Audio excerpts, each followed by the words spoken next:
আন্দোলনে শহীদদের স্মরণে সভা 14ই সেপ্টেম্বর, ব্যয় হবে 5 কোটি টাকা।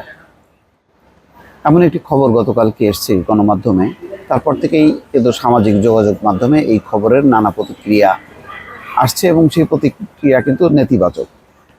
অর্থাৎ শহীদদের স্মরণে সবার ব্যাপারে কোনো আপত্তি নেই, এটা হতেই পারে, কিন্তু কেন 5 কোটি টাকা খরচ হবে সেই ব্যয় নিয়ে প্রশ্ন। আর এই ব্যয়টা ঠিক এই সময়ে যথোপযুক্ত কিনা।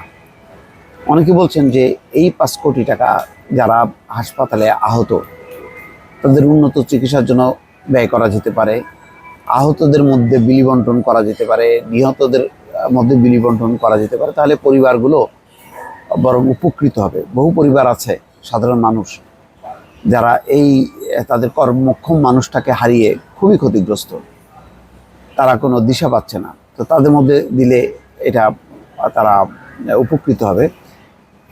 শহীদদের স্মরণে সভা ব্যাপারে কোনো আপত্তি নেই।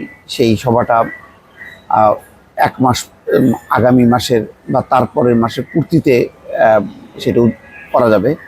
তবে 5 কোটি টাকা কেন, এটা কিন্তু প্রশ্ন উঠতেই পারে। এটার যদি যথোপযুক্ত ব্যাখ্যা না হয় তাহলে কিন্তু এটা একটা খারাপ দৃষ্টান্ত হবে। আমার মনে আছে যে শেখ হাসিনা পদ্মা সেতু দফায় দফায় উদ্বোধন করেছেন এবং তার বিদায় নেয়ার কিছুদিন আগেও শেষ দফার নাকি কাজের আবার উদ্বোধন হলো।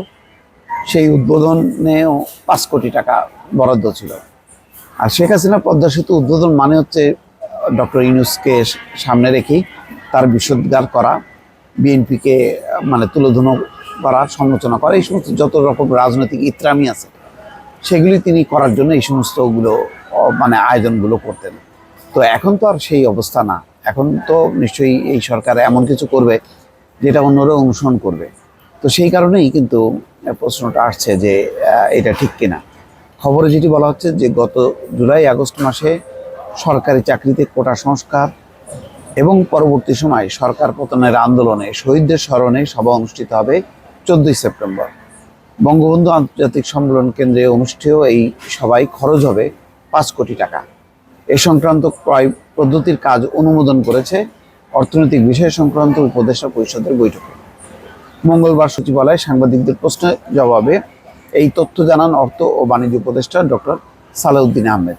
ওই অনুষ্ঠানে বিদেশি অতিথিদেরও আমন্ত্রণ জানানো হবে বলে উল্লেখ করে তিনি বলেন, অনুষ্ঠানে কারা অতিথি হবেন তা ঠিক করবেন উপদেষ্টা পরিষদের 2 ছাত্র প্রতিনিধি নাহিদ ইসলাম ও আসিফ মাহমুদ।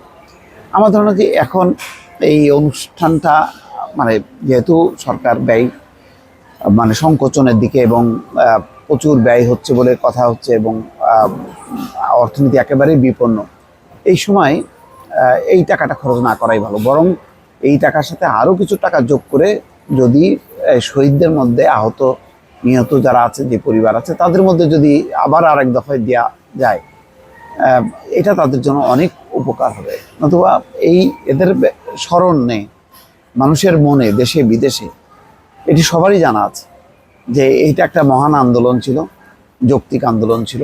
এই আন্দোলন নিয়ে কোনো সন্দেহ নেই এবং এই আন্দোলন প্রতিহত করার মধ্য দিয়ে শেখ হাসিনার শাসনটা যে সর্বোচ্চ স্বৈরাচারী একটি শাসন, এই ব্যাপারে কারোর মনে কোনো দ্বিধাদ্বন্দ্ব নেই। দেশে বিদেশে সবাই জানে যে ছাত্রদের গণ আন্দোলন, গণ অভ্যুত্থানের মধ্য দিয়ে স্বৈরাচারী শেখ হাসিনা পালিয়ে গেছে। শেখ হাসিনার নামের আগে সবসময় স্বৈরাচারী বসবে, ভালো কিছু বসার রাখার কোনো স্কোপ নেই, যেহেতু তার হাত রক্তে রঞ্জিত হয়েছে। সুতরাং এই খাতে এখন এই খরচ না করাটাই আমি মনে করি আমার বিবেচনায় উত্তম। দর্শক ভালো থাকবেন, আল্লাহ হাফেজ।